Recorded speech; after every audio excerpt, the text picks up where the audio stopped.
Welcome to the Cheerful Sound Man podcast. We're answering some more of your questions today. Today's question is the top 5 artists or events that I have personally enjoyed. So things that I brag about or personally just had a great time.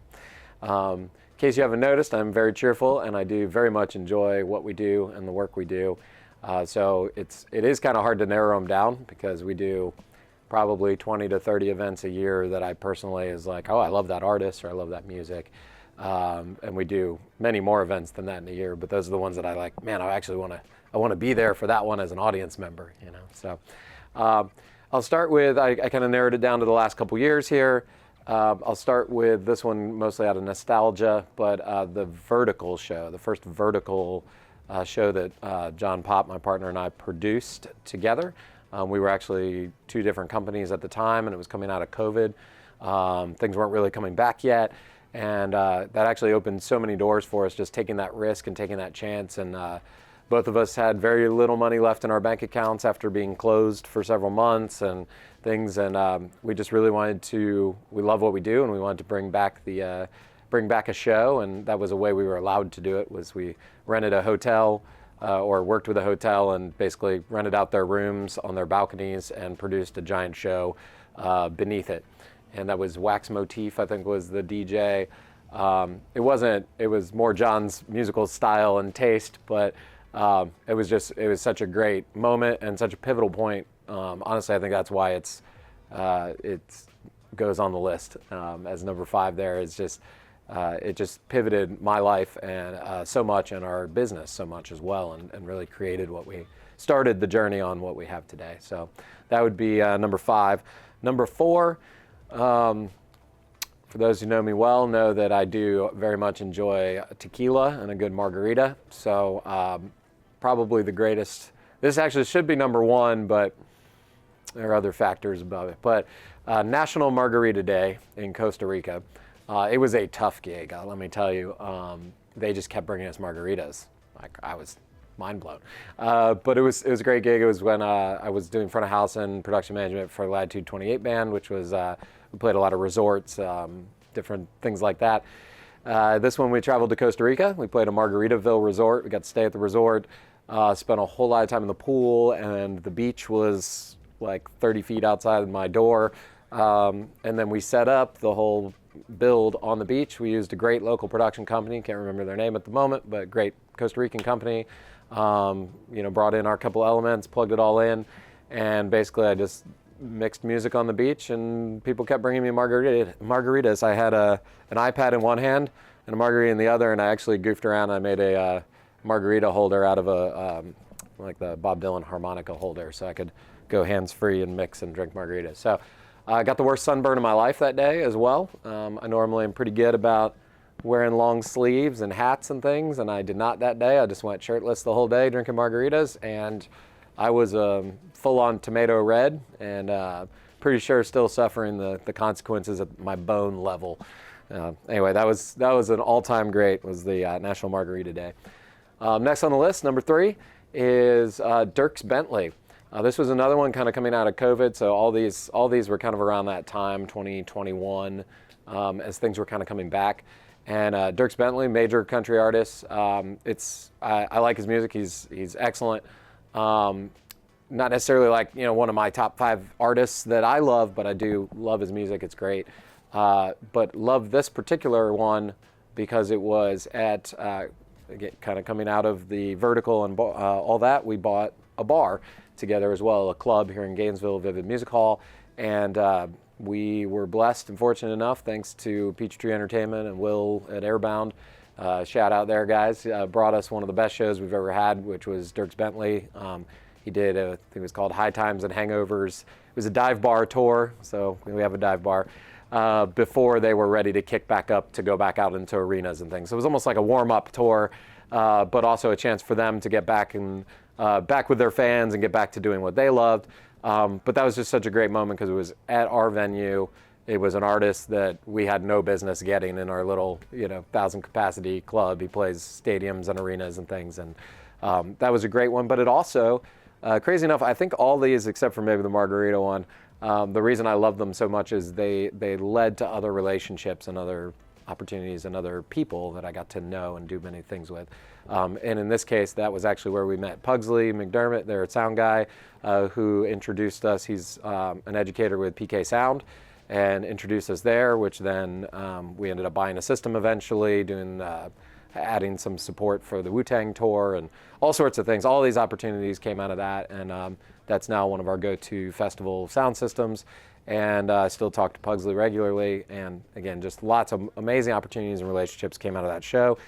And it was a packed, sold-out show with everybody singing along. It was just fantastic. Number two, and this was a hard one between number two and number one, but number two is last year we had the absolute amazing blessing and opportunity to tour with iconic band Slightly Stoopid and Sublime with Rome. And especially, I love both those bands. I listen to both those bands regularly. They're very high on my Spotify list and always have been in the mix. But especially Sublime with Rome. Sublime was probably the most formative music in my young life and becoming a musician. And just the way they mixed so many styles and sampled a lot, used a lot of hip hop records and things like that.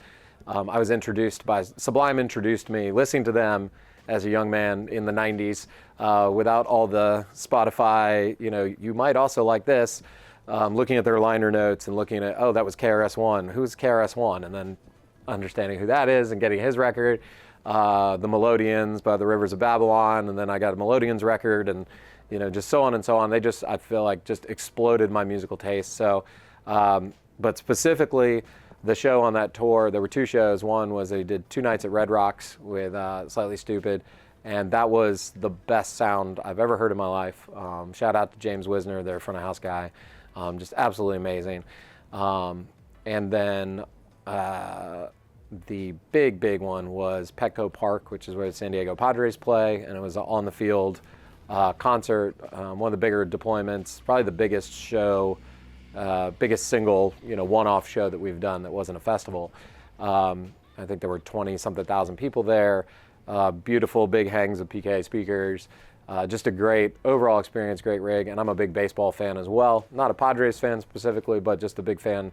I've been playing my whole life. I coach youth baseball, we sponsor a team, all that stuff, and I definitely choked up and teared up standing on a professional Major League Baseball field, producing bands that I grew up listening to, and just absolute one of the greatest honors of my life. So, big thanks to that team, big thanks to Eric Swanson, their TM, for having us along on that as well.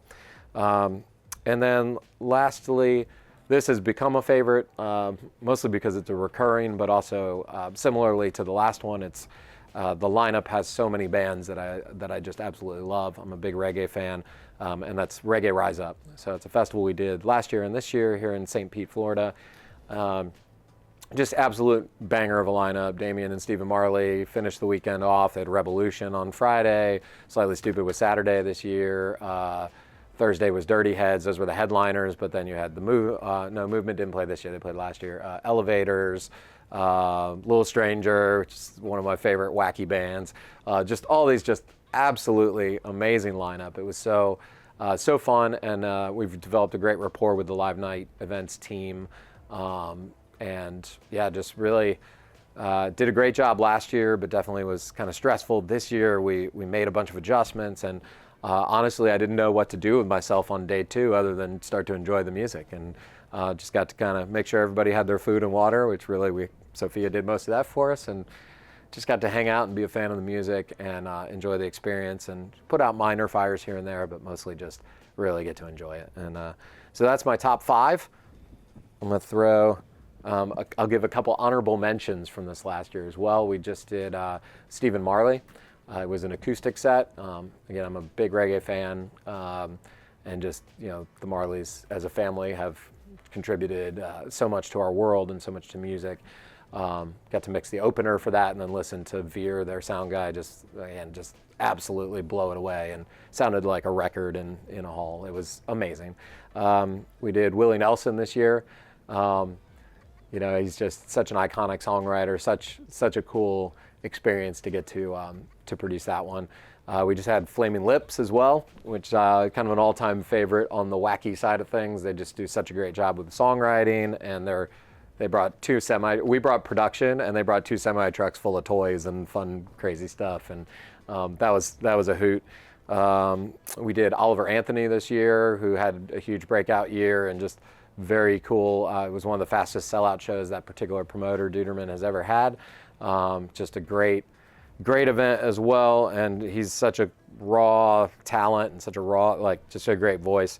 And then we also had a couple-day run here in Florida with Stick Figure this year. You can't say enough good things about Stick Figure. They're just amazing. Jai and their whole team are just great to work with. Love those guys. Yeah, it's just we've had a great couple years. We've had a great run, and that's really just the last couple years. If we went the full 20 years I've been doing this, we could go on a long time. But yeah, those would be the top 5 and a few runner-ups of my personal favorites. Not necessarily endorsing those as a company. We love all of our bands and our customers, our clients, and all of our genres. We get to work. It's actually one of my favorite things. We get to work such an eclectic mix of music, of all varieties, eclectic audiences, and it's why I love music. It's such a connector of all sorts of people from different backgrounds, cultures, skin color, religion, race, gender orientation. All of it is music brings us all together. And yeah, that's my manifesto on music. So yeah.